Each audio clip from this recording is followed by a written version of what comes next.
Or Bibles. Kung kulang na po ang ating Biblia, maki-share na lang po tayo sa ating katabi. I-share natin ang ating Bible sa ating mga katabi para lahat po tayo ay makabasa, makapag-aral ng personal ng salita ng ating Panginoon. Imbitan ko kayo sa aklat ng mga Hebrews, sa kabanatang 10. Ang talata na bubulahin po natin today ay verse 19 hanggang 25. Hebreo, kabanatang 10, talatang 11. Ang segment title po nito ay Lumapit Tayo sa Diyos. So, we thank God na makakapagbulay muli tayo ng salita ng Diyos in series. Ito po yung ating Sunday after Sunday na binubulay na passage in the Bible, Book of Hebrews. So, kung naroon na kayo, sundan niyo po ako sa aking pagbabasa. Talatang 11, ang sabi po dito, kaya nga mga kapatid, tayo'y malaya nang makakapasok sa dakong kabanal-banalan dahil sa dugo ni Jesus. Binuksan niya para sa atin ang isang bago at buhay na daang naglalagos hanggang sa kabila ng tabing. At ang tabing na ito'y ang kanyang katawan. Tayo ay may isang pinakapunong pari na namamahala sa sambahayan ng Diyos. Kaya't lumapit tayo sa Diyos ng may pusong tapat at may matibay na pananampalataya sa Kanya. Lumapit tayong may malinis na budhi sapagkat nilinis na ang ating mga puso at hinugasan ng dalisay na tubig ang ating mga katawan. Magpakatatag tayo sa ating pag-asa at huwag nang mag-alinlangan pa, sapagkat tapat ang nangako sa atin. Sikapin din nating gisingin ang damdamin ng bawat isa sa pagmamahal sa kapwa at sa paggawa ng mabuti. Huling talata, huwag nating kaliligtaan ang pagdalo sa ating mga pagtitipon gaya ng nakasanayan ng iba. Sa halip, palakasin natin ang loob ng isa't isa, lalo na ngayong nakikita nating malapit na ang araw ng Panginoon. Ito po ang mga mapagpalang salita ng ating Panginoon. I-share ko po sa inyo ang isang mensahe na pinamagatan ko po na The Way to God's Presence. Pakisabi nga po natin, ready? 1, 2, and 3. The Way to God's Presence. Ang daan papunta sa presensya ng ating Panginoon. Nasubok nyo na po ba na maligaw papunta sa lugar na inyo pong gustong patunguhan? I'm sure, if not all, marami sa atin nakaranas na niyan. I for one, ay lubhang nahirapan, nabigatan dahil naligaw ako sa karsada o sa daan na dapat likuan, tahakin, para marating ko yung lugar na aking pupunta. Many times. Dahil oftentimes we go to a place na hindi po natin kabisado at lalo na nung araw wala pa namang Waze o Google, kaya napakahirap talaga. Even ngayon nga, kahit may Google and Waze, pwede ka pa ring maligaw dahil mali yung guidance minsan ng Google o ng Waze. And so, ano ang nangyayari kapag tayo po ay naliligaw? Di ba? Nahihirapan po tayo. When we experience being lost. Di po ba? Sa word na to, ng lost, mga kapatid, marami akong naalala. Pagkaligaw. Di ba? May mga pelikula po akong napapanood sa Netflix. Ngayon, yung in-series na pinapanood ko po, pagka gusto kong mag-relax, mag-unwind, ang title ay Lost.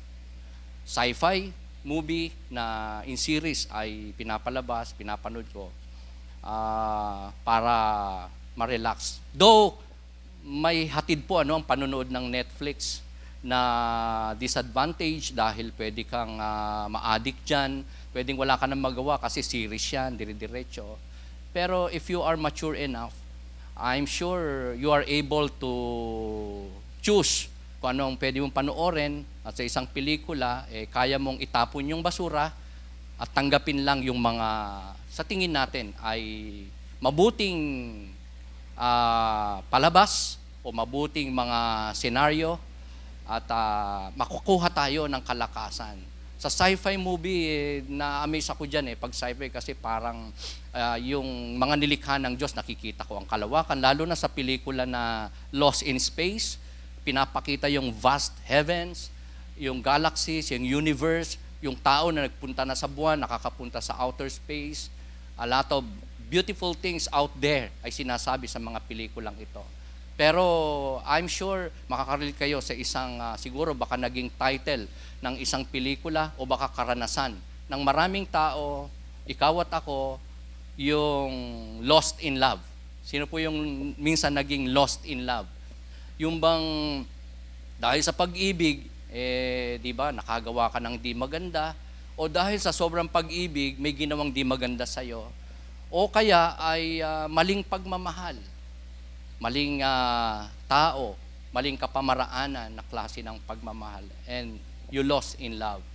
Ayan. Kaya minsan pagka tayo nagkamali when it comes to sa pagmamahal o pag-ibig o sa relationship, pwedeng nasabihan tayo, baka nasabihan mo ang isang tao ng get lost. Sino po yung nasabihan ng ganyan? Get lost. Dahil sa galit sa'yo o galit mo, lumabas sa labi mo yung ganitong salita, get lost. Mawala ka sa paningin ko. Lubayan mo ko. Iwanan mo ko. Lumayas ka. Are you with me? Ang maganda lang sa lost, pagka nasumpungan yung nawawala. Amen? When the lost thing, the lost person, the lost relationship ay nasumpungang muli, nakitang muli, na-restore, nabalik. Amen po ba? Sino po sa atin ang minsang nawalan ng wallet, ng pera, ng gadget, ng cellphone, ng isang valuable na bagay, tapos nasumpungan mo uli o sinoli sa'yo, napabalik sa'yo, you're so happy. Amen? Yan ang maganda sa lost kapag ka nasumpungang muli. Sa totoo lang, ikaw, ako, tayo, mga kapatid, ay minsan na pong nawala. The Bible said that people are like lost sheep. Ang mga tao ay kagaya ng nawawalang tupa. Nawawalang tupa ng Panginoon, ang dakilang pastol. At kanya silang hinahanap. So, if ever ngayon mananampalataya ka kay Kristo bilang Panginoon mo tagapagligtas, ikaw ay mapapabilang sa mga tupang nawawala, lost sheep, na nasumpungan na ng ating Panginoon. Kung ikaw ay believer na ni Jesus Christ ngayon, ikaw ay Christian na by heart, so hindi ka na lost. Ikaw ay nasumpungan na ng ating Panginoon. Meron ka ng great shepherd, and most of all, great high priest. Yan ang ating sinimulang talakayin last Sunday sa ating preceding chapter o verses na binulay in chapter 10 na in the past, merong high priest sa tabernacle o sa templo ng Diyos in the past, in Bible times, sila ay humans. Pero dumating ang panahon nung pumarito ang Panginoon, sent by the Father, at inalay ang kanyang buhay sa krus, nagkaroon ng tao from then on ng isang forever priest in the order of Melchizedek, a great high priest na nando na sa langit, sa kanyang totoong templo, at doon ay nagmiministeryo siya sa tao na nasa lupa, mga spiritual beings na nasa langit before God. At siya yung nag-i-intercede between man and God, especially between His people na nananampalataya sa Diyos. Kaya nga tayo po ay meron ng naging daan para makalapit, makapasok sa presensya ng ating great high priest, walang iba kundi ang ating Panginoong Jesucristo sa pamamagitan niya. Tayo masusumpungan, pwedeng masumpungan ng Diyos bilang nawawalang tupa, or tupa na naligaw pero nasumpungan at inakay muli ng ating Panginoon. So nag-provide ang Diyos hindi lamang ng isang better sacrifice, and that is the Lord Jesus Christ. Remember, we have studied last Sunday na sa Old Testament covenant, inordain ng Diyos na sila ay maghain ng mga hayop. Tinitigis ang dugo, sinusunog yung karne bilang handog, offering, sacrifices. Mga seremonya gaya ng paghuhugas ng tubig, paglilinis ng katawan, ng damit, bago humarap sa Diyos. And the high priest, once a year, pumapasok sa Holy of Holies para maghandog sa kasalanan ng lahat ng tao. That's an old covenant sacrifice. Pero nung naparito ng Panginoong Hesukristo, siya po yung naging better sacrifice, required sacrifice ng Ama, and the provided sacrifice ng Diyos. Parang tao, hindi lamang matakpan ang kasalanang nagawa, kundi maalis. Remember, the death of the Lord Jesus Christ, His blood was able to take away the sins of the world. Kaya nga kapag may nanampalataya kay Kristo bilang Panginoong tagapagligtas, ang kanyang kasalanan hindi nakukuberan lang, kundi naaalis. I'm not saying nagiging perfect siya, hindi na siya magkakamali, pero sa tingin ng Diyos, siya ay nagiging banal. Sabi mo sa katabi mo, banal ka na sa paningin ng Diyos. Kung ikaw ay mananampalataya. Kung ikaw ay mananampalataya ni Kristo. Pero hindi lang better sacrifice ang binigay ng Diyos sa tao. Nag-iwan pa siya ng kanyang salita, isinulat ng kanyang mga piniling propeta, Bible writers, at ang Biblia o Scripture ay napasa ating kapanahunan at mga kamay. Salita ng Diyos, naglalaman hindi lang ng kanyang katangian, plano, man din ay daan kung paano ang tao makakalapit sa Diyos, makakapasok sa presensya ng Panginoon, magiging Kristiyano, magiging mananampalataya, at makakasama ang Diyos, ang kanyang presensya sa buhay na ito hanggang sa langit, magpakailan-kailan pa man. Remember, in the Old Testament times, ang tao para maging acceptable sila kay Lord, they need to sacrifice. They need offerings to God. At kailangan gawin nila yon from time to time. At may isa pang annual na sacrifices silang ginagawa ng sama-sama at required po yon. So paulit-ulit. Pag namatay yung high priest, papalitan para may pagpatuloy ang offering o sacrifices para sa kanilang mga kasalanan.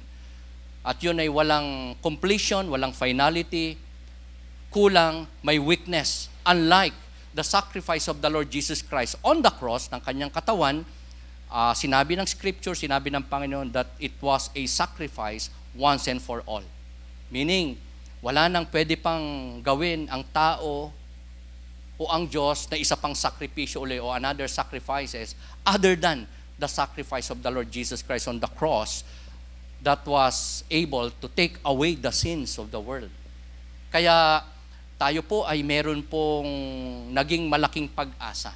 Ang tao may malaking pag-asa in our modern time. What? To enter the way sa presensya ng atin pong Panginoon. At yan sa pamamagitan ng Scripture, ng Biblia, na atin pong manual, atin pong pinag-aaralan about our God and His will sa ating mga buhay. So, allow me to raise an interrogative with you. What are the ways or invitation for us to enter the presence of God? Sa topic na isi-share ko po sa inyo, the way to God's presence. Ano ba yung mga daan? O yung imbitasyon ng Diyos, written in the Scripture, in our manual, in our Bible, para makapasok ang tao sa presensya ng Panginoon. Ang una po is come. Pakisabi nga po natin, come. Lumapit. Okay. Draw near. Ang sabi po sa English, if I may read, sabi po sa English version, let us draw near to God with a sincere heart in full assurance of faith, having our hearts sprinkled to cleanse us from a guilty conscience and having our bodies washed with pure water.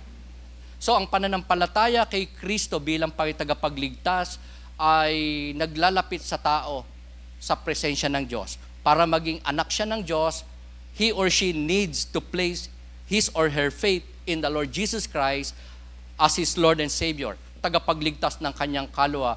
Nowadays, a lot of people, ang pinaglalagakan nila ng pananampalataya para maligtas ang kanilang kaluluwa ay sa pamamagitan ng pagsali sa relihiyon, paggawa ng mabubuti, pagkakawang gawa, pag-aabuloy, pananalangin, pagsisimba tuwing linggo, a lot of good things ay ipinagmamalaki ng marami na, sa langit ako mapupunta, o believer ako ni Lord, totoo akong Kristiyano kasi ito pinagagagawa ko.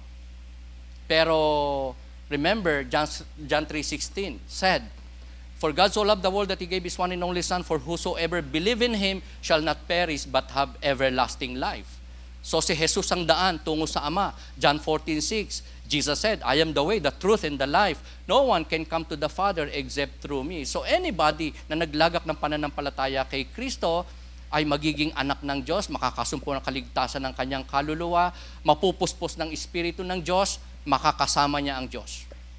Pero that is not enough for people na naglagak ng pananampalataya kay Kristo para sa bawat araw ng kanyang buhay ay makasama niya o makapasok siya sa presensya ng Panginoon. Dahil apart from purity, hindi siya pwedeng makapanatili sa presensya ng Diyos. Oo, ang pagsasampalataya sa Panginoon ay daan para makilala mo ang Diyos, makasama mo ang Diyos, makalapit ka sa Diyos. Pero pag nagawa mo na yan, and for you to remain in the presence of God, you need to prepare yourself. You need a lot of preparation. You need something to do, important things to do in life, na utos at kalooban ng Diyos para makapasok ka every day of your life sa presensya ng Diyos at maka-fellowship mo siya. If not, hindi mo siya makaka-fellowship, hindi ka makakapasok sa kanyang presence, at in fact, ikaw ay magiging alien sa harap ng ating Panginoon. Remember Adam and Eve? And a lot of Bible characters in the Bible na nag-commit ng kasalanan, sumay sa kalooban ng Diyos, they were driven out. They were cast out. They were punished. At sila ay naging filthy.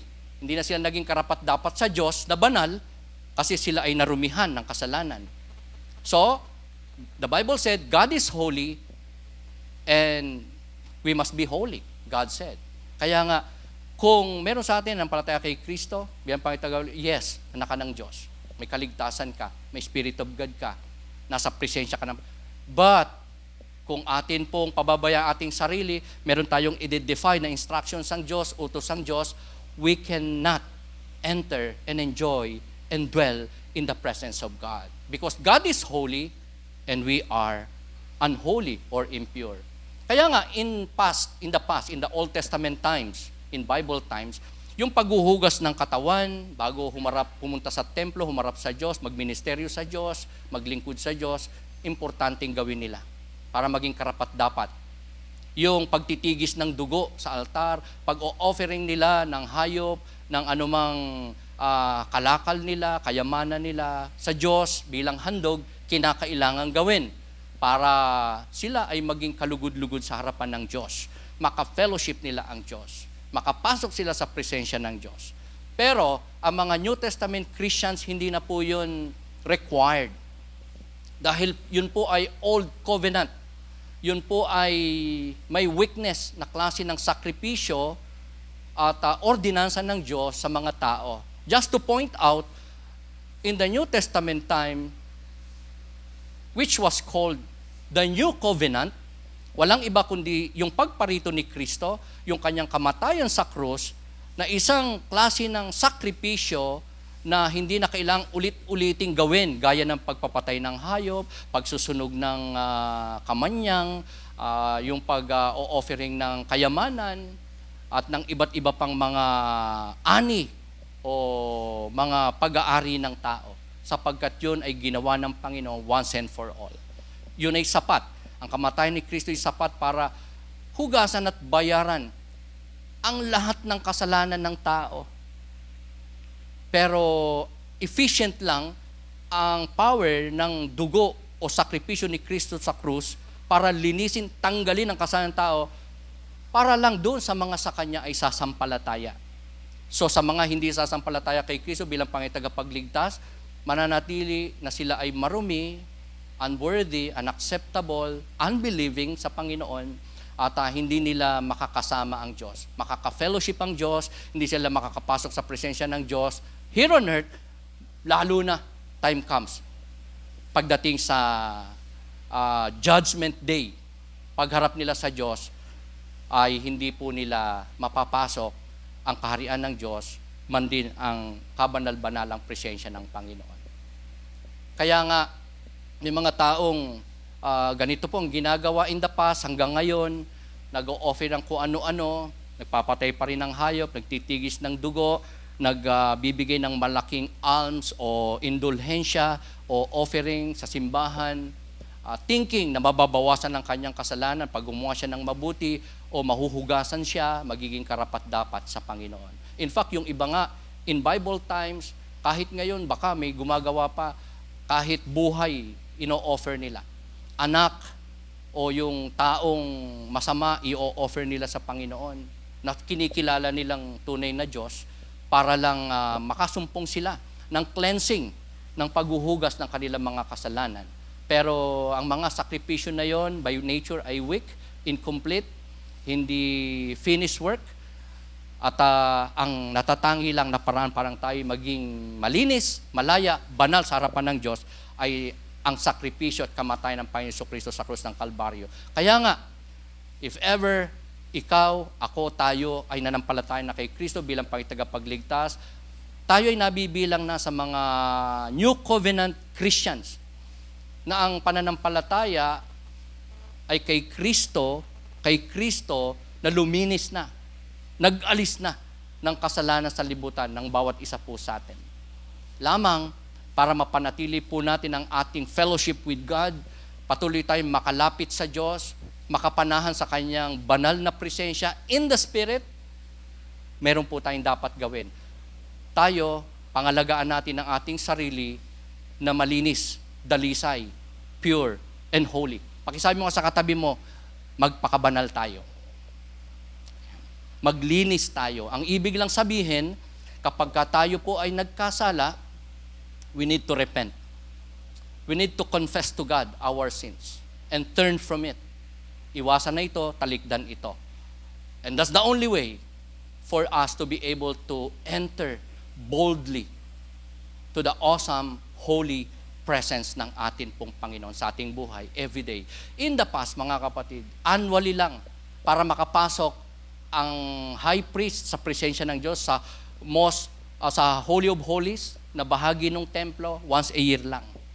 Pero because of the sacrifice of the Lord Jesus Christ, New Testament Christians such as you and me is now able to enter the holy presence of God, not annually, not monthly, not quarterly, but every moment of the day ay pwede po tayong makapanahan sa banal na presensya ng ating Panginoon. Kung ang atin po mga puso, buhay, ay dalisay, katanggap-tanggap, kalugod-lugod, banal, pure sa harapan ng ating Panginoon. Lamang hindi po natin maiwasan, hindi tayo magkakamali, magkakasala. Pero bilang mananampalataya, the way for us to be able to come to God's presence, enter the presence of God, is by way of confession and repentance. 1 John 1:9 says, ito po ang sabi, ito ang antidote ng Diyos sa mga mananampalataya na marurumihan at ang resulta, hindi makapananahan sa banal na presensya ng Diyos. 1 John 1:9. It says here, if we confess our sins, He is faithful and just and will forgive us our sins and purify us from all unrighteousness.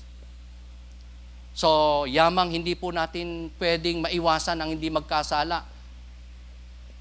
Kaya nga, di ba, unintentionally we commit sin. And nakakalungkot, may time pa nga, we deliberately sin, violate, defy the instructions, will of God sa ating buhay. So, ito ang antidote. We need to confess, we need to repent, we need to come to God in confession and repentance. Para ano? Sabi diyan, para daw tayo ay mahugasan, malinis, maging pure, maging holy sa harapan ng ating Panginoon. Kaya bang gawin ng Diyos yun? Pag lumapit tayo, nagkumpisa, humingi ng tawad, kaya ba tayong patawarin at linisin, hugasan? Muli, gawing kalugod-lugod at karapat-dapat, katanggap-tanggap na anak ng Diyos sa kanyang harapan? Ayun po ang sabi dito, ang Diyos daw ay faithful. Ang Diyos daw ay tapat may kakayanang siya ay hindi lang tapat, kundi sabi niya, siya rin ay just, makatarungan. Na pag lumapit ka, humiling ka, pag bibigyan ka. Humingi ka ng tawad, tapat siya. Makatarungan, ikaw ay bibigyan ng kapatawaran. At ano pang sabi diyan? Hindi lang patatawarin, kundi lilinisin pa sa lahat ng uri ng kalikuan o karamihang daladala mo na somehow baka hindi mo na ikukumpisal, unknown sa'yo na nakumit mong kasalanan. If ever hindi mo yan na ikumpisal, ang kinumpisal mo lang ay yung isa o dalawang kasalanan mo na nakumit mong alam mo, pero meron ka pa palang pangatlo o pang-apat na kasalanan na nakumit mo pero hindi mo na-identify, unknown to you, hindi mo na-sense, hindi ka nakukonvict. Even yon, lilinisin ng ating Panginoon. Yun ang sabi niya po dyan, that if we confess our sins, He is faithful and just to forgive us and cleanse us from all our unrighteousness. So yan po yung unang daan o imbitasyon ng Diyos in the Bible, in His Word, in His love letter to you and me, na para makapasok po tayo sa banal na presensya ng ating Panginoon. Hindi lamang para maligtas, manampalataya sa Kanya, man din ay manatili pong pure sa Kanyang harapan para ma-enjoy natin ang ating fellowship with God. Every day ng ating buhay, ang Kanyang banal na presensya. Have you experienced na pagka nakakumit ka ng kasalanan, being a Christian, of course, magsisisi ka, guilty ka, hindi ka mapapakali. Talagang may konsekwensya yon. Sa mga unbelievers, sa mga walang Spirit of God, sa hindi pa masaya talaga ang magkasala. Talagang pagka naglasing, masaya yan.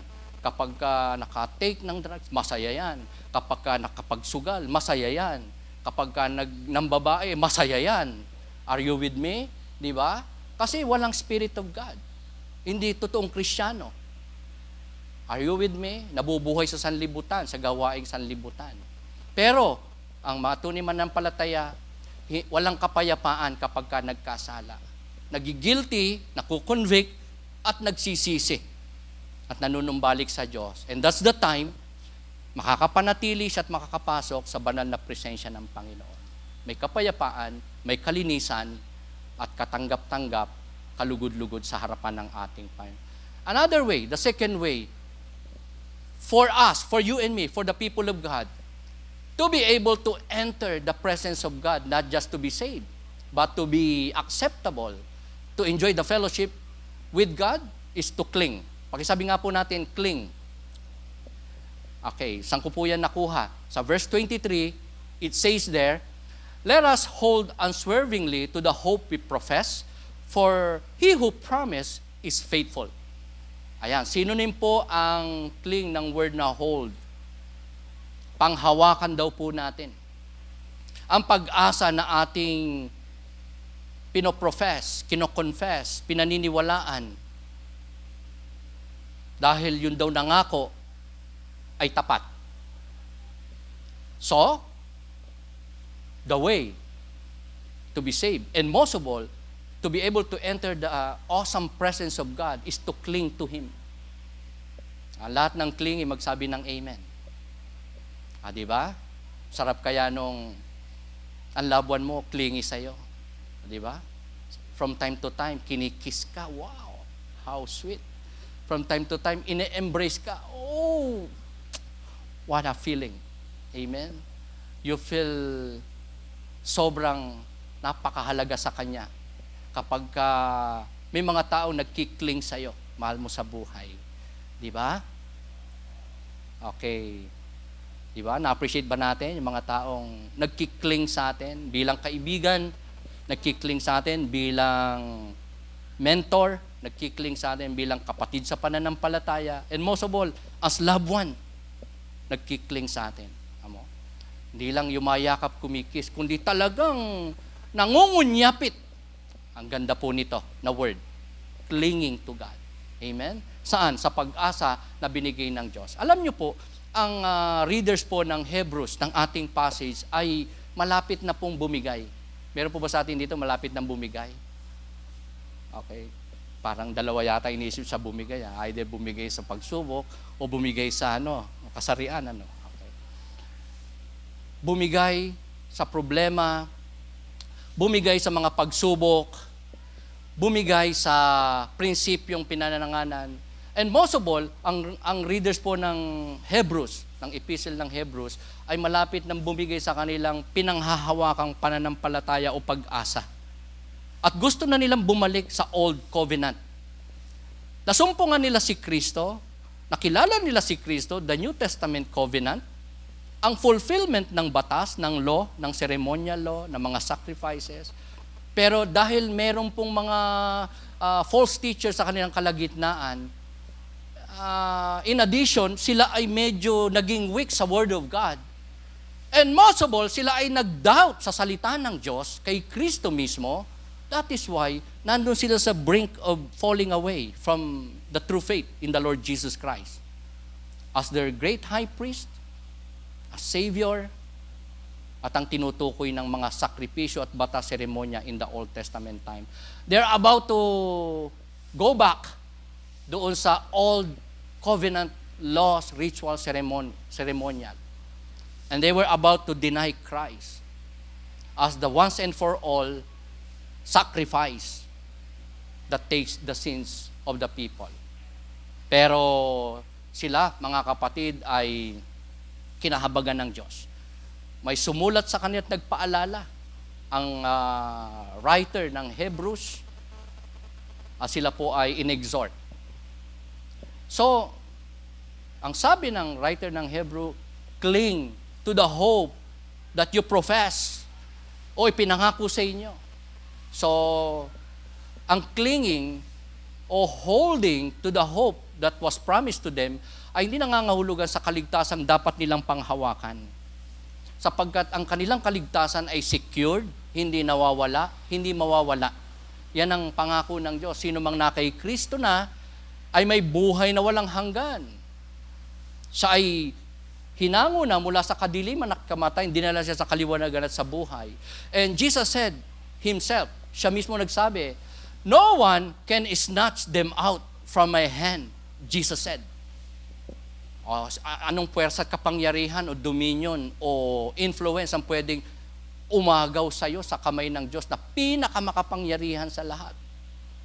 Kaya ba ni Satan ang Diyos? Agawan? Of course not. Kaya nga, ang kaligtasang binibigay ng Diyos sa tao, sa mga nanampalataya sa Kanya, ay may security, may assurance. Hindi tayo naniniwala ng kaligtasang binigay ng Diyos nung tayo manampalataya ay pwede pang mawala. Hindi na yun mo. Ang nawawala lang ay fellowship with God, peace with God. Amen? Yung hindi ka makapasok sa Kanyang presensya in your life here on earth because of sin.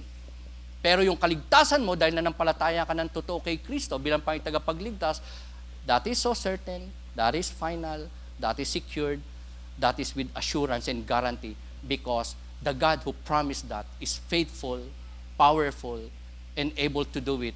Kaya nga nung mabuhay si Kristo mula sa libingan, bumangon siya, yan ang katibayan na may buhay na walang hanggan ang sino mang kay Kristo nananampalataya sapagkat yan ang kanyang sinabi. Sino mang pinananahanan ng anak ni Kristo ay may buhay na walang hanggan. Kaya mga kapatid, ang clinging na sinasabi ng writer ng Hebrews sa mga readers ng Hebrew epistle, of course, hindi para sila ay mangunyapit, manangan, at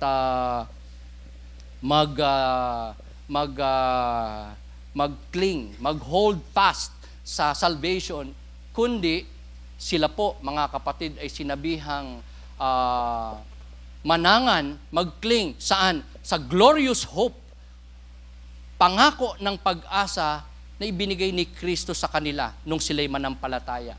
Ano yan? Na sila'y magiging anak ng Diyos, hindi na sila magiging anak ng kadiliman o ng dyablo, na sila ay magkakaroon buhay na walang hanggan, na pag sila namatay ay sama-sama ang mga mananampalataya ni Kristo na makakaharap sa Diyos, makakapasok sa bosom ng Diyos, at hindi natatanungin ano ba ginawa mo sa lupa because God knows everything that happened in your life, kundi ang maririnig mo na lang sa Panginoon is that well done. Come, enter the presence of your Master. Enjoy the dwellings of God na inihanda ng Diyos para sa iyo, sa mga nananampalataya. So ito ang sinasabi ng writer ng Hebrew na kanilang panghawakan, the glorious hope the promised hope ng kaligtasan, pagiging anak ng Diyos, pagpasok sa langit, ang muling pagparito ni Kristo para kaunin ang lahat ng sa Kanya nananampalataya. Do we believe na muling babalik si Kristo? Sino po nananampalataya? Magsabi ng Amen. Yan po ang sabi ng Panginoon. Napasulat po. Sabi ni Jesus, I am coming again. And the coming of the Lord Jesus Christ is so soon na po. Napaka-imminent na. Malapit na. Because ang sinabi po ng Scripture na last days ay ito na po. Ito na po yung kapanahunan kung saan naroon tayo ang last days, ang huling mga panahon. Ang huling kingdom na magro-rule ay Roman. At yan na po, ang nag-rule sa buong mundo ay Romans. At lahat po ng signs almost ay nandyan na po. At nagsimula ang huling panahon, the last days, nung si Kristo po'y pumarito. At nung umakyat na siya sa langit, diyan po nagsimula ang last days. At nandyan na po tayo sa ganyang kapanahunan in this modern time. Huling panahon. Yang mga lindol, baha, tsunami, matinding, di ba, mga kalamidad, climate change, paglala ng krimen, digmaan, rumors of wars, pagsama ng tao, pagiging lalong advance ng technology, a lot more ay mga prophecies concerning the last days, the second coming of the Lord Jesus ay nariyan na po. Kaya nga, nasa last days na tayo and so soon, so imminent na yung muling pagbabalik ni Kristo. Lamang, I just do not know kung lahat tayo ay masasaksihan ng kanyang muling pagbabalik here on earth. Dahil sa Panginoon, yung 1,000 years ay isang araw lang. At sa Panginoon, yung isang araw ay 1,000 years. Kaya we do not know kung aabutin pa natin yung second coming o baka patay na tayo. Sabi mo sa katabi mo, baka patay ka na rin, gaya ko. Sa muling pagbabalik ni Kristo. Pero mahaba ba yung buhay natin dito? 90, 120, o sige, mamatay ka ng 150 o 200, haba ba yun? Maigsi pa rin. Di ba? So, what we believe is that imminent, so certain, so soon, ang muling pagbabalik ni Kristo. Kung hindi man niya tayo datnan ng buhay pa here on earth, nawa, bilang mananampalataya, datnan niya tayo. Pag namatay tayo, kung tayo nananampalataya kay Kristo, nauna tayong sumalangit kaysa siya ay sumalupa at bumalik, at least, kung ikaw ay nananampalataya sa Panginoon, makakapasok ka sa banal na templo ng ating Panginoon sa langit, sa kanyang kaharian. Because you believe in the Lord Jesus Christ as your Lord and Savior. Kaya nga, ito ang sinasabi ng writer ng Hebrew na panghawakan natin. I-hold natin kung saan tayo dapat mag-cling o maging sobrang clingy as Christians. Saan? Sa promised hope, sa glorious hope na isang araw, tayo po ay makakapasok sa kaharian ng ating Panginoon. Man din, kung siya ay mauunang bumalik, tayo po ay hindi lang niya dadatnan na maayos na mananampalataya, kundi ipagsasama niya tayo sa kanyang kaharian, magpasawalang hanggan. Can you imagine that day, pag namatay ka, makakapasok ka sa kaharian ng Diyos, sa langit, at hindi sa dagat-dagatang apoy sa impyerno, dahil hindi ka nananampalataya kay Kristo, dahil namuhay ka para sa sarili mo lang, hindi mo lang sinampalatayan, kundi sinunod ang Panginoon. May mga nanampalataya kay Kristo, pero hindi rin sinunod. Of course, may effect din po yun, although ligtas pa rin sila, pero walang reward, walang crown. Pero kung nabuhay ka ayon sa kalooban ng Diyos, bilang tunay na mananampalataya, hindi mo lang ma-enjoy here on earth ang presensya ng Diyos. Ang kabanal-banalang presensya at fellowship mo, kapayapaan mo with God, most importantly, pag namatay ka, namatay tayo, o kaya muling bumalik si Lord, we will be with Him in fellowship hanggang wakas. Hindi po sa lugar ng kaparusahan, dagat-dagatang apoy, walang iba kundi ang impyerno.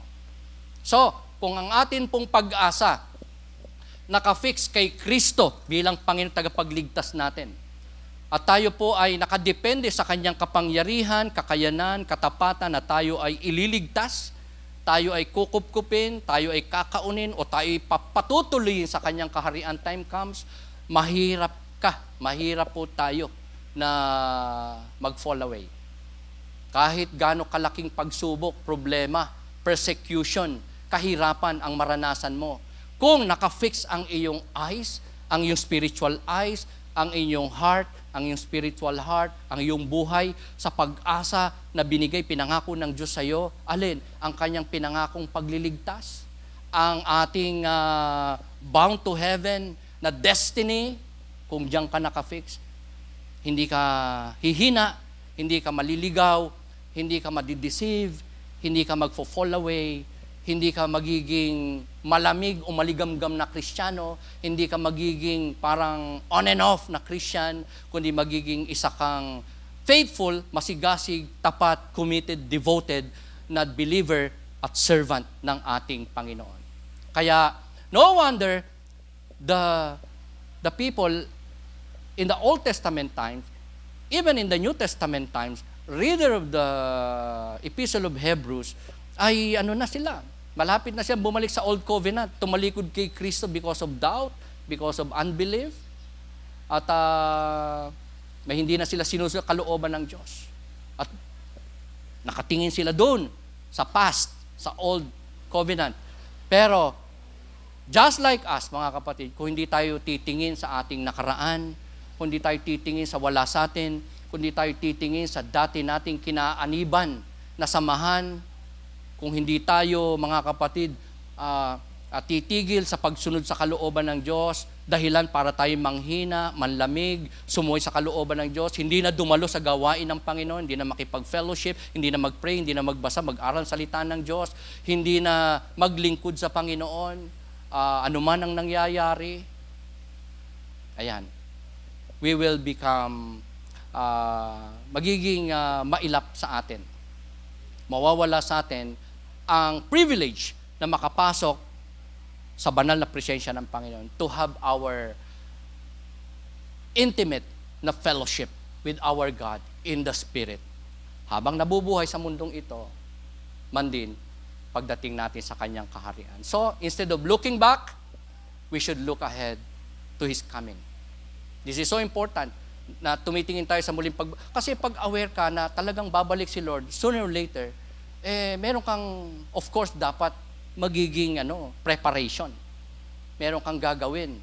Kasi pag dinatnan ka na may maruming kasuutan ng Panginoon, meaning hindi ka nananampalataya sa Kanya, o nanampalataya ka nga pero hindi ka naman naglilingkod ng tapat, hindi ka sumusunod, hindi ka nagre-repent, hindi ka nagpapalinis, hindi ka na nagiging pure sa harapan Niya. So, we denied ourselves of intimate and harmonious relationship with the Lord in the Spirit, at hindi tayo makakapasok sa kanyang presensya, magiging mailap ang pagpapala, at ang darating ay sa halip sumpa, at hindi tayo mapagpapala at magagamit ng atin pong Panginoon. So, yan po yung pangalawa na daan o imbitasyon ng Diyos through His Word para makapasok ang tao, kayo at ako, sa pananampalataya sa Diyos, and most of all, sa banal na presensya ng ating Panginoon. Cling. So aside from come and cling, pangatlo po na way and invitation of God is to consider. Bakit? Kasi sa verse 24 and 25, if I may read sa English naman, sabi po doon, and let us consider how we may spur one another on toward love and good deeds. Let us not give up meeting together, as some are in the habit of doing, but let us encourage one another, and all the more as you see the day approaching. Consider means to think about or to think over. Consider. Hindi ko na po hinanapan pa ng other word o synonym. I prefer na gamitin na rin yung word na to. In verse 24, the word consider. Understandable po ito sa atin. Ito po ay isang gawain na ng pagbibigay ng matamang pag-iisip, pagdidesisyon, o pagpapalagay, o paniniwala sa isang bagay, katotohanan, senaryo, lalong-lalo na kalooban ng ating Panginoon. In our passage, mga kapatid, ang sabi po dyan, let us not give up meeting together, as some are in the habit of doing. So, fellowship po yung pinag-uusapan doon. Pagsisimba paglinggo sa isang Christ-centered church, Christian church, Bible-believing church, totoong simbahan ng Panginoon. Simbahan na ang kinikilala ay si Kristo bilang Panginoon tagapagligtas. Walang sinasambang Diyos-Diyosan. Walang tao na itinataas. Walang ipinapahayag na salita ng tao ninuman o katuruan, kundi ang salita at katuruan lamang ng Panginoon through His Word. Fellowship is so important together with the people of God, to the saints, to the believing people of God, sa mga mananampalataya. That is so necessary. Sabi sa katabi mo, salamat, dumalo ka ngayon. Amen? Ang sabi ng writer ng Hebrews, let us not give up meeting together. Kaya nga kapag hindi tayo dumalo, meaning, meron tayong pinagdala ng ating panahon, puso, oras, desisyon, kaisipan, na seemingly, mas importante kaysa kay Lord o sa kanyang salita o utos. God said, 6 days you toil, you labor, you work, you do what you want to do, but on the 7th day, Sabbath day, worship Lord's day. That is mine, God said. Araw ng pagilin, araw ng pamamahinga, Lord's day. That is a living command of God. Kaya nga ako, I really feel na kapag ka may Kristiyano na hindi nagsimba dahil sa okasyon, hindi nagsimba dahil nag-overtime, nagsimba dahil may opportunity, hindi nagsimba dahil umuulan o may gabokong-bokong na baha sa dadaanan lang, I don't think valid na reason po yan para ipantay natin sa kalooban at utos ng Panginoon. To be part of the fellowship of the believers, as God said, and may kapakinabangan dyan, may pagpapala dyan tayo na ibibigay, at meron tayong pagpapalang mga nasusumpungan. At hindi maikakaila, some believers in our passage ay tumitigil na po sila sa pagdalo. Just like in our church, in many churches of God, marami pong ganyan. Susulpot, lilitaw. Lulubog, lilitaw. Pag may pera, maayos ang buhay, a-attend. Lalo na pag walang pera, hindi na makaka-attend. Ayan. Pagka may mga problema sa buhay, hirap na sumunod sa kalooban ng Diyos. Pero thank God, dahil tayo, kahit may problema, tingnan nga natin ating mga katabi, mukha lang walang problema, di ba? Mukha lang maraming pera. Pero, okay, lahat ng G na G, magsabi ng amen. Pero, congratulations, inuna mo ang Diyos, ang kalooban ng Diyos. Matthew 6:33 said, seek first the kingdom of God, and all those things shall be added unto you. So, ang susi, di ba? Ang daan para sa pagpapala sa kung anumang wala tayo o hinahangad natin in life is to prioritize God. Unahin ang kanyang kalooban, kautusan, ang sumamba sa kanya, makipag-fellowship pag Sunday, once a week.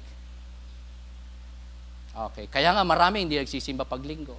Pinagpapalit na yung major sa minor things and activities of life o minor needs of life.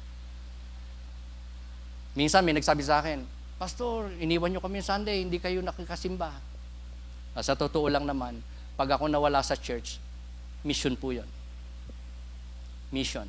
Because God led me to go somewhere else. Na church para mag-preach, mag-visitation, o mag-mission sa Mindanao, wherever. Nung minsan may nagsabi sa akin, Pastor, nung September 1, iniwan nyo kami, nawala kayo. Sabi ko, kinasal ako. Of course, I really need to leave the church to get myself absent, to do the will of God, to obey God in my life, in our lives. So, I never absent from the church to testify to you. Siguro yung hindi lang ako makabangon.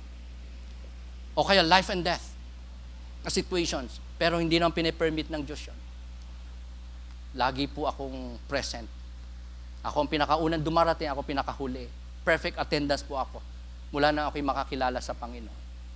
Because I treated fellowship, Sunday service, once a week na pagtitipon, na utos ng Diyos, na pagka hindi mo sinunod, wala kang blessing kay Lord. Pero pag sinunod mo, meron kang blessing sa Panginoon. Amen. Ganun lang naman eh. Pag sumuway tayo sa batas, pwede kang ma-penalize. Pag sumunod ka, may kapayapaan ka. May blessing ka. May commendation ka. May reward ka. Amen. Kaya, ang ganda-ganda na inuuna natin ng Panginoon pag Sunday. Amen. Kung ako nga, ay matinding sipon pa yan, maatin pa rin ako. So what kung mahawa yung katabi ko? Pinagpe-pray ko na, Lord, sana walang mahawa sa akin. Pero I really need to show you my faith. Kaya ko pa naman. Ayan. Ubo lang, konting lagnat. Sino sa atin? Konting aberya lang, hindi na maka-attend. Napipipila na, nadi-discourage na, nadi-disappoint na. How much more kung mabibigat ng problema? But we need to be strong. Amen? We need to be strong in the Lord, in the faith. Na ang kanyang salita, kalooban, kautusan, ay pag sinunod natin, sa abot ng ating makakaya, pag pinaglaban natin, ang Diyos ang nangako. At ang Diyos na nangako ay tapat, makapangyarihan, mahimala. May-ari ng lahat ng bagay. In control sa lahat ng bagay. So, ang Diyos ay hindi magkukulang sa iyo. If not, we will suffer consequences if we defy God's ordinance when it comes to worship, fellowship, at ang pakikisama sa pagtitipon ng mga banal, ng mga mananampalataya. So, huwag tayong gumaya sa iba na nung may nakita, hindi na umaten. Nung may narinig, hindi na umaten. Nung hindi mabati, hindi na umaten. Nung wala nang parang napapala sa church, hindi na umaten. Nung may magkasala sa kanya, hindi na umaten. Para bang siya hindi nagkakasala? Are you with me? Di ba? So, fellowship with other believers so necessary. Sana wag tayong gumaya sa iba. Bakit? Kasi hindi po tayo magagamit ng ating Panginoon. Hindi tayo mapagpapala ng ating Panginoon. So we need to obey God in this area. Palagi na magsimba, sumamba sa Panginoon, makipagtipon sa mga mananampalataya, mag-aral ng salita ng Diyos, magpagamit. Alam niyo po, tayo po ay, of course, marami o meron talagang mga hinahangad na makuha, masumpungan kapag dumalo po tayo ng gawain ng Panginoon. Pero sana wag tayo mag-capitalize sa mapapala natin. Na fellowship, bati, ngiti, magandang pakikiharap, pakikitungo sa atin. Kasi pag nawala ang mga yon, baka hindi ka nasisimbe. Hindi ka nadadalo. Kaya, we must capitalize or emphasize not on what we can get kapag dumalo tayo sa gawain ng Panginoon, kundi sa kung anong pwede nating i-contribute. Remember, blessed is the giver. Kung nagbigay ka ng ngiti, ikaw ang mas mapalad kaysa sa nginitian. Kung ikaw ang nagbigay ng anumang tulong, offering, o kabaitan, blessed is the giver. Ikaw ang mas mapalad kaysa sa tumanggap ng pagpapala. Aside from that, hindi po tayo madi-disappoint kapag hindi natin nakuha yung gusto. Halimbawa, kung narito ka lang kasi maganda tugtugan, paano pag nagsintonado? Disappointed ka. Kasi wala namang perfect na musician, singer, even preacher and pastor, even those people beside you. Isang araw, magkamali sa'yo. Irapang ka. Di ba? O masalitaan ka na hindi maganda. Tao makapag-preach ako dito. Makapagsabi ako ng hindi mo gusto, parang tinatamaan tayo. At hindi tayo na-satisfy. Hindi natin nakuha yung gusto natin. So, the tendency is for you to not to come again. O wag na magsimba. Wag nang sumunod sa kalooban ng Diyos. Much more, Mas maganda mag-emphasize tayo, mag-capitalize tayo sa kung anong pwede nating i-contribute. Amen? Na ano, presensya natin, pagsamba natin kasama ng palataya. Yung ating mga talento o kaya ay gift, talent na pwede nating i-share, ipagamit sa Panginoon. Amen? Yung kumamay ka lang ay ang laki ng hatid na kagalakan niya. Yung ngitian mo lang ang isang kapatid ay napakalaki na blessing po yan. Yung nandiyan ka para makinig sa kanya kung meron man siyang problema at makounsel mo siya ay napakalaking bagay. Yung nandyan kayo ngayon, ang laki pong encouragement sa akin. Kaya pag meron po sa inyo nawawala, just like now, may mga wala. Ano ang hatid niyan sa atin? Di ba hinahanap natin siya, nalulungkot tayo dahil hindi natin kasama si sister, si brother. Loved ones natin, hindi natin kasama ngayon. Di ba may hatid? Ikaw din pag nawala ka, may mga naapektuhan, nalulungkot at hindi na pagpapala dahil sa presensya mo, sa buhay mo. Pero, kung tayo po'y dumadalo ng may katapatan sa gawain ng Panginoon, nakaka-encourage tayo ng iba, na pumunta rin, dumalo rin, sumamba rin. Okay? Nakapagpapakita tayo ng hindi lang pagmamahal sa Diyos, kundi sa mga kapatiran, sa utos ng Diyos. And more so, sila ay mai-impluwensyahan natin ng iba to do the same. To be loving, to be obedient to the Lord, to be faithful, at ang mga ito ay gawaing mabuti. All the more, tayo ay pwedeng maging instrumento ng Diyos para ang iba, ang mga kapatiran, ang mga member ng church na to, ang mga bisita ng church na to, ay sumunod sa Diyos, magmahal sa Diyos, patuloy na gumawa ng mabuti. Di ba? Experience na natin yan. Meron kang mga nadala sa Panginoon. Pero nung nawala yung nag-akay, di ba? Hindi na rin nag-remain yung mga naakay niya.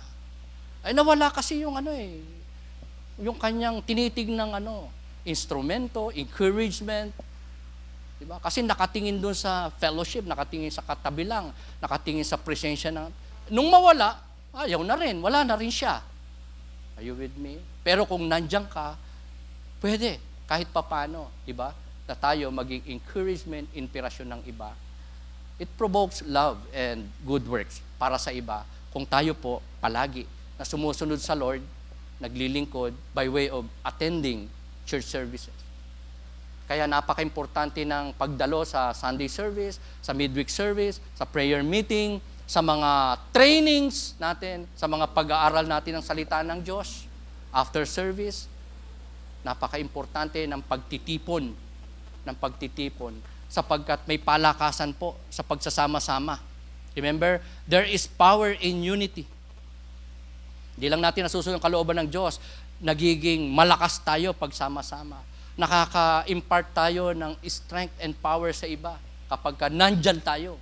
Sabi mo sa katabi mo, huwag kang mawawala. Sige po, sabihan natin ang ating katabi, huwag kang mawawala. Kalakasan kita. At kalakasan mo din kami. Amen? Walang nabubuhay para sa sarili lamang. Okay, wala na po akong masyadong time. So, paano natin mapapanatili na tayo po ay nakakasunod sa kalooban ng Diyos para tayo makalapit sa Kanyang presensya, makapanahan tayo sa Kanyang banal na presensya, makapag-dwell tayo sa Kanyang banal na presensya bilang mananampalataya ng Panginoon? Ang gawin po nating motive ay yung muling pagbabalik ng Panginoon. Di ba? Sa ating mga bahay, lagi nating itinatarangka ang pinto at bintana paggabi. Because we assume baka may pumasok na, may dumating na magnanakaw. Pinaghahandaan natin yan, di ba? Kaya nga, grabe yung bakod ng bahay natin. Grabe yung siradura, di ba? Tatlo-tatlo ang paka. May in-expect tayo na baka masamang loob pumasok paggabi. Same is true with the coming of the Lord Jesus Christ.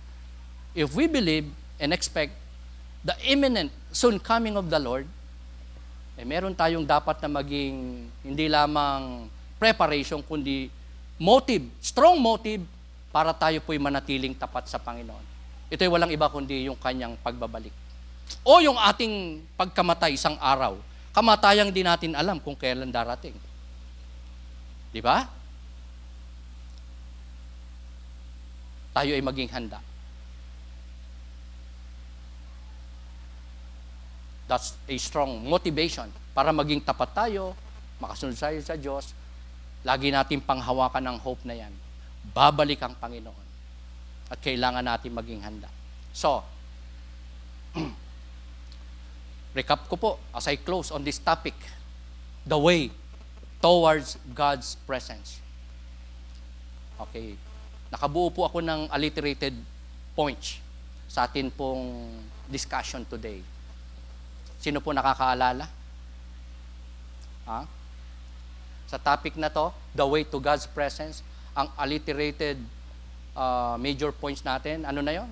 Tatlong C. Ano na yung una? Sino pong pwede mag-recite? Sino nakakaalam? Taas kamay. Bibigyan ko ng buhay na walang hanggan. Si Kagawad. Kagawad, dali ka, Kagawad. Kagawad, hindi ako makalapit sa'yo eh.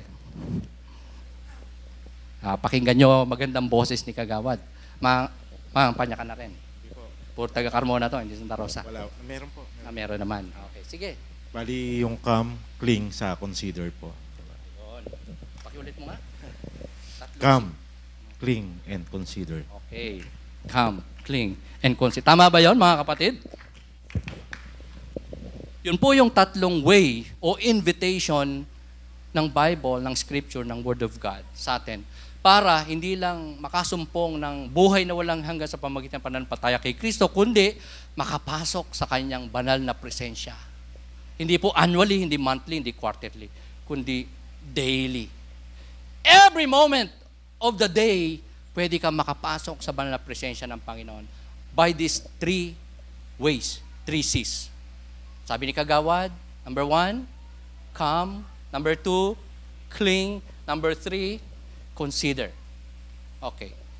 Ayan po siya. At may alliterated points pa rin po ako. Or acrostic na nabuo po dyan. Come. Saan ba tayo dapat lumapit? Near to God. In the presence of God. By faith. By confession. By repentance. Near to God. Cling. Saan? Saan tayo mananangan? Sa glorious hope, walang iba kundi yung pagbabalik ni Kristo o yung ating pagpasok sa kaharian ng Diyos. Time comes, pinangako ng Panginoon yan, tapat at makapangyarihan, tutupad sa pangako na yan, na meron tayong buhay na walang hanggan at tayo po ay makakapanahan sa piling ng Diyos magpakailan-kailan pa man sa kanyang kaharian. That is our glorious hope, ang kanyang muling pagbalik. And the last but not the least, consider. Sino dapat natin consider? Ang fellowship. Pag Sunday, with the people of God, dahil tayo ay nagiging encouragement, bukod sa nakakasunod tayo kalooban ng Diyos, at tayo ang unang pagpapalain niya, tayo din ay nagiging pagpapala sa iba. So consider others through fellowship. NGO. Sino po nakakalam ng meaning ng NGO? Kagawad. Ikaw na, parang sa Starbucks na kita dadalhin nito, hindi lang kita bibigyan pang kape. Yon.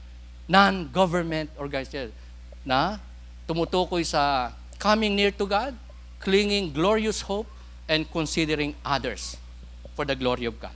So, I propose 2 things, mga kapatid. Number 1, this is our things to do. Sana matanim sa ating puso ito. Dwell in the presence of God daily. Gustong-gusto natin na mag-dwell kung saan-saan. Sa favorite mong place sa bahay mo, you dwell on that place. Lalo na sa malalamig na lugar. Di ba sa mall, gustong-gusto natin diyan pumunta. Papalamig lang naman. May window shopping. May mga samahan, pagtitipon, pagsasama-sama na gustong-gusto nating mag-dwell tayo doon. In fact, may mga karanasan nga tayo in the past. Nagdo-dwell pa rin tayo doon kasi memorable siya, masaya siya. Di ba? Hindi natin malimutan. Past na yun nagdo-dwell pa rin. Minsan pa nga, sama ng loob. Problema, kabiguan, nagdo-dwell pa rin ang tao dyan. Pero what I'm saying here is for you and me to dwell in the presence of God daily. Paano yan? I've discussed it with you.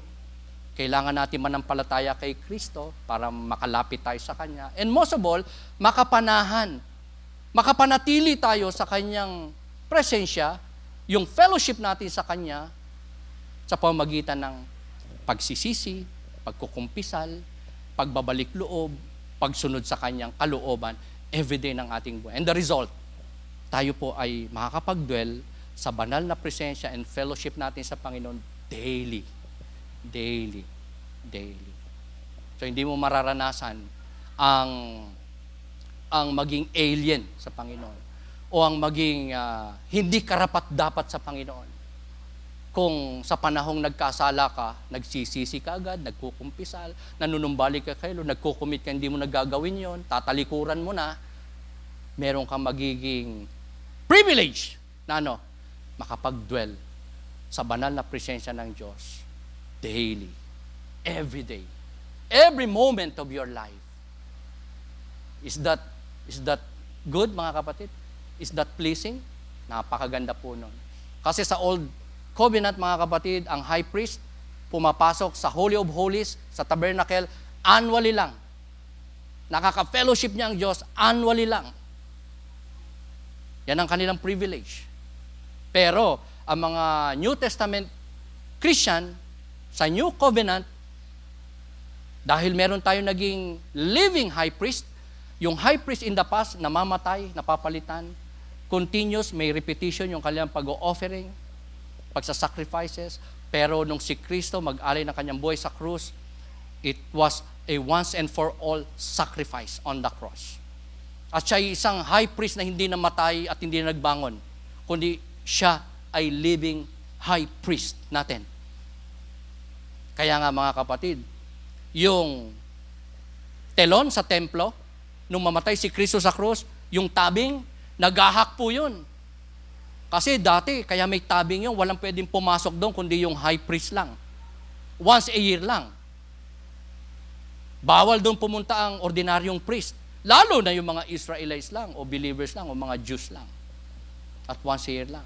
Pero matay si Kristo sa krus, nagsakripisyo, that cloth, yung tabing na yan, yung curtain na yan, na nagse-separate sa Diyos at sa tao, naghahak. From top to bottom, nawala na. Ang ibig sabihin nun, maari na makalapit, makapasok sa banal na presensya ng Diyos ang tao sa pamamagitan ni Jesus Christ. Sa pamamagitan ng pananampalataya. Kaya nga kung ikaw may pananampalataya ka kay Kristo, makakapasok ka, makakapanahan ka, makakapag-dwell ka sa banal na presensya ng Panginoon. Daily, every moment, every day of your life. That is so possible. Are you with me? Can we say amen? Can we say thank you, Lord? Okay. If we appreciate the presence of our loved ones, of any people around us, special to us, ang sarap nilang kasama, kaya hindi tayo mapuknat sa fellowship, nag-o-over fellowship, nag-o-overnight, diba? Sumasakit ang tenga, kahit sa cellphone lang, nag-uusap, because of the presence nun, tuwang-tuwa tayo, parang ayaw nating kumalas. How much more with God? Amen? How much more if we are able to enter and dwell in the presence of God. Heaven po yun. Heaven on earth po yun. Number 2, I propose that evidence the great Christian virtues of faith, hope, and love in your life. For these are the fruit of our fellowship with God in His heavenly sanctuary. Ipakita daw po natin. Magpakita tayo ng pruweba, ebidensya, proof ng ng virtues. Totoong virtues. Pangwalang hanggang virtues na meron tayo, walang iba kundi pananampalataya, pag-asa, at pag-ibig. Nasa passage po natin yung tatlo na yan, faith, hope, and love, sa verse 22, 23, and 24. Faith, hope, and love. Christian virtues na nasa mga anak ng Diyos, may pananampalataya kay Kristo. At yan ay bunga ng ating pakikipag-isa kay Kristo sa pamagitan ng pananampalataya at sa patuloy nating pakikipag-isa Kanya in fellowship, in the Spirit, in obedience, in confession, in submission, in obedience sa kalooban ng ating Panginoon. In His sanctuary here on earth, literal na sanctuary kagaya nito, o kaya sa ating mga tahanan, kung sa man lugar tayo sumasamba sa Panginoon every day, nagbibigay tayo ng panahon sa Lord para sambahin siya, pasalamatan siya, humiling tayong pangangailangan natin, magkumpisal, humingi ng gabay, guidance, ng wisdom. That is sanctuary. And most of all, the heavenly sanctuary na meron ng Diyos sa kanyang kaharian na inihanda para sa lahat ng mananampalataya ng ating Panginoon. Let's rise up. Tayo po ay muli lumapit sa Diyos sa pamamagitan ng isang awitin. Makipag-usap tayo sa Diyos sa pamamagitan ng awit na to, ng lyrics ng awiting ito. Kung nararamdaman mo na hinihipo ka ng Panginoon to come to Him, to cling to Him, to consider His ways, and to consider a lot of things in your life, especially God's will in your life, to consider, come to God in prayer, right there where you are. Kita ng Diyos ang laman ng iyong puso, isip, ang iyong panalangin, ang iyong mga kahilingan. And God is able to meet your needs according to His glorious riches in Christ Jesus. Can we say amen? Palakpakan natin ating Panginoon. Let's bless the Lord through this song.